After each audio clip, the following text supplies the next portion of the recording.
자, 두 번째, 메시지 전달 능력이랑 타인 이해 능력, 상호 간의 만족스러운 의사소통이라는 거는, 음, 이거는 서로 말하고 듣고, 누구나 다 이게 커뮤니케이션 능력이죠. 그래서 인재상을 보면은 세 번째 이렇게 의사소통에 대한 부분이 명확하게 나와 있죠. 요거에 대한 부분을 얼마나 부합하느냐를 지금 묻고 있다고 보면 되는데, 이것도 미리 정리를 해놨어요. 그 지원자분들의 그 커뮤니케이션 소통 능력에 대해서 지금 묻고 있는데, 보통 일단 내가 주장을 할 때를 먼저 생각을 해보세요. 상대방한테 그 설득, 어차피 설득을 해야 되잖아요. 설득을 하고 나의 주장을 이렇게 좀 해줬으면 좋겠습니다라고 말씀을 하시려고 하면 일단 그 기본적으로 상대방이 뭐부터 바라는지라는 부분을 먼저 이해를 해야 된다는 부분이 중요한 거고, 그리고 일단 나의 의견을 전달을 할 때는 일단 객관적인 그 증거가 있어야겠죠. 뭐 과거의 이런 사례들을 토대로 내가 이렇게 얘기를 하니까 나의 의견을 좀 받아달라.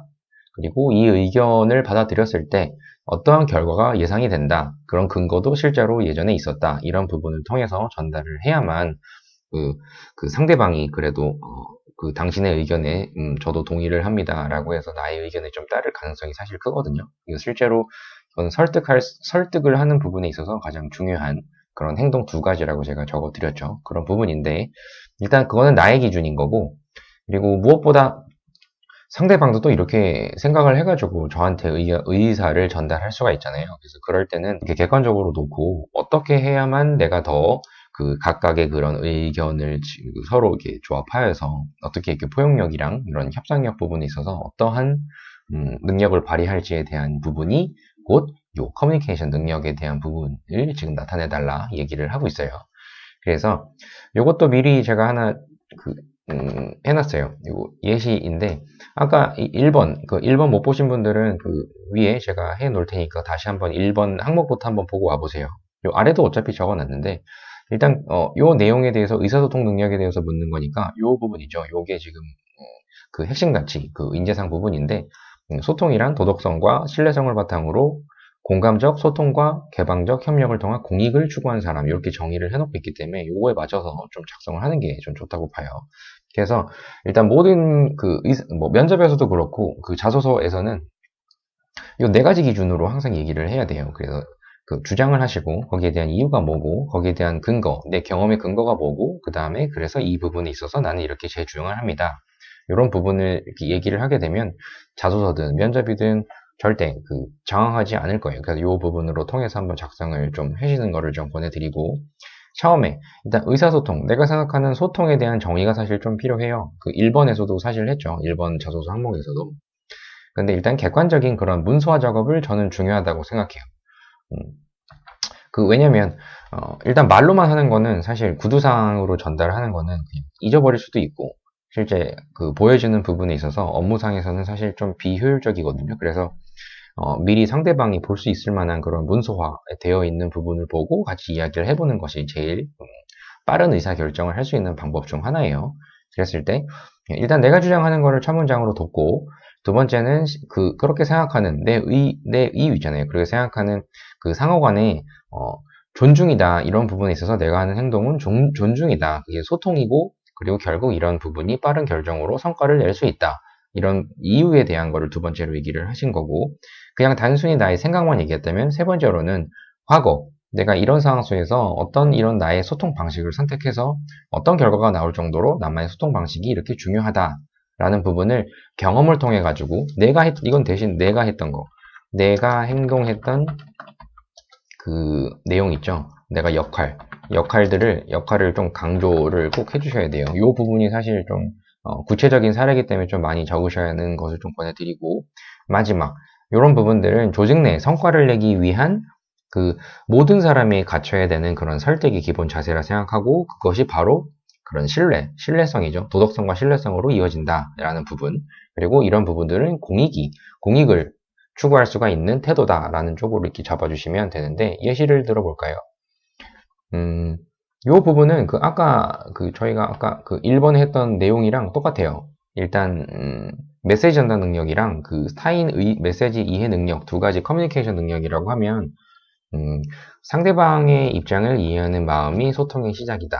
그리고 그것이 소통을 하는 데 있어서 가장 중요하다고 생각합니다. 이것도 마찬가지로 내 주장을 먼저 하시면 되고, 그리고 두 번째, 이건 아까 상황에 대한 거랑 똑같이 봐도 돼요. 그 5명의 팀원과 같이 했을 때, 어떤 의사소통 방법을 통해 요거 부분만 좀 놓아준다면 같은 상황으로 활용해도 돼요. 소통의 성과를 만든 경험이 있습니다. 근데 일단 요 순서를 좀 바꿔보면은, 각자 그 A와 B에 대한 부분이 일단 어떤 부분을 더 각각 원했는지에 대한, 각각 요구를 했는지에 대한 부분이 사실 좀 있어야 되거든요. 그런 부분이 있다고 하면, 업무 진행에 있어서 그거를 개인 성격 분배하였고, 이건 나의 입장, 그 부분을, 요런 부분들을 나의 입장이라고, 그러니까 나의 입장을 놓고 이렇게 분배를 했다는 내 기준인 거고, 그 다음에 요 부분을 넣어야겠죠. 이런 경우는, 그런데 팀원 경원이 있는데, 그 팀원들이, 다소 미숙한 신입사원들로 구성되어 잦은 질문들로 인하여 업무 진행의 속도가 지연되고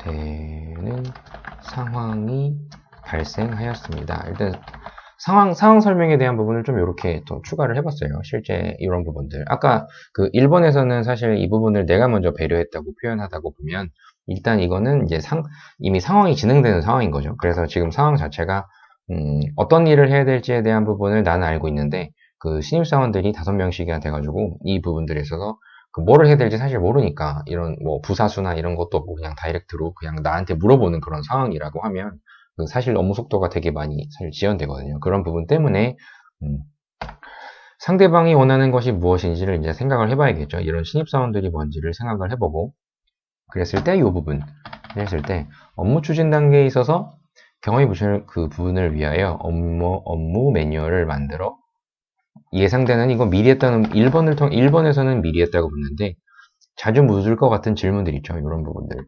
그 업무 매뉴얼을 자주 만들어 특히 자주 묻는 질문들과 예상되는 추가적인 질문들이에요. 질문들을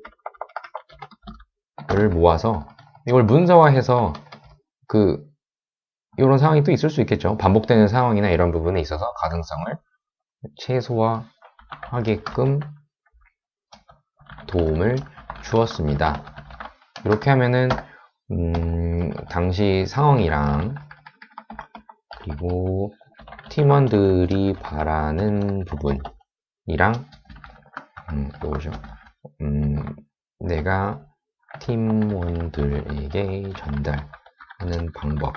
요 부분들이 지금 그 충돌이 된 상황이죠. 근데 나는 바로 그 해결 방안으로 문서화를 하여 제공해 준 거예요. 그럼으로써 실제로 많이 이런 그 커뮤니케이션 능력이라고 보면은 요 문서화를 통해서 나는 해결을 해 보았다라는 그런 의미로 이렇게 뭐 더불어 즉각과 보관하게 수평 문장을 강조하고 행동을 보여줌으로써 팀원들에게 높은 신뢰감을 이어지는 부분. 요 부분도 어떻게 보면은 나만의 소통 방식이라고 볼 수도 있기 때문에 뭐 이건 놔도 될 것 같아요. 추가로 개인의 이득보다는 상대방을 먼저 생각하는 상호 존중 문화, 이런 부분들이 일단 생겼다. 그리고 성공적으로 이거를 달성하는 원동력이 되었다. 결과라는 부분이 나오면은 뭐 어느 정도는 이렇게만 해도 사실 어느 정도는 됐죠. 수가 부족하다고 생각하면은 이를 토대로 그 상호 간의 만족스러운 의사소통을 위해서는 서로 간에 원하는 부분이 무엇인지 이야기할 수 있는 그런 문화, 조직 내 문화, 조직 내 분위기를 만들 것이 매우 중요하며, 이런 분위기죠. 분위기 속에 서로의 원하는 부분을 먼저 알고자 하는 노력이 곧 조직 내 성과로 이어진다는 사실을 깨달을 수 있었던 소중한 경험입니다. 뭐 이 정도 보면 한번 다시 재강조 정도는 됐죠. 이렇게 해볼게요. 일단 그 만족스러운 의사소통을 하기 사실 위해서는 그 조직 내에서만 따져보면 그 윗사람과 동료 간의 소통도 중요한데 그 윗사람과 그리고 부하 직원과의 소통도 되게 중요하거든요. 그랬을 때 일단 뭐 예전 같으면 아랫사람이 먼저 더 뭔가를 해야 된다라고 생각이 되는데 최근엔 많이 변하고 있죠. 실제 소통이라고 보면 윗사람이 오히려 더 뭐 밑에 직원들에게 나에게 좀 더 다가가는 그런 노력들을 더 하라 이런 얘기를 실제로도 많이 공기업도 지금 주장을 하고 있고 그래서 그런 부분들을 통해서 제가 강조하고 싶었던 부분은 일단 분위기가 되게 중요하다. 그런 수평적인 문화 그리고 상호 존중 문화 이런 부분들을 하기 위해서 나는 많은 노력을 또 했고 그런 내 노력이에요. 나에 대한 그런 상사로서 지금 현재로서 팀장이라고 했으니까 그런 노력이 필요했고 이런 부분을 통해서 소통을 할 수 있는 그런 분위기 속에서 서로 간에 각각 원하는 부분들이 무엇인지를 알고자 하는 그런 것들이 조직 내에서 어떤 성과로 이어질 수 있는 사실을 이번에는 깨달았다. 이런 식으로 이렇게 얘기를 한다고 하면은 요거는 뭐 마무리되네요. 그러면 이거를 한번 제목을 한번 정해볼까요? 이렇게 하셔도 뭐 이렇게 해도 괜찮겠네요. 이렇게 든다 보면은 요거는 이제 마무리됐죠. 일단 초안이고 사실 조금 더 손을 봐야 되는데 일단은 급하다고 하셔가지고 제가 일단 요 부분을 한번 쭉 정리를 한번 해봤어요. 그래서 제일 중요한 거는 요 부분이니까 요 부분을 좀 소통에 대한 정의에 대한 부분이랑 그리고 공익에 대한 부분까지도 쭉 한번 생각을 해보시고 마무리를 한번 해보셨으면 좋겠습니다. 그럼 다시 또 3번에서 또 볼게요.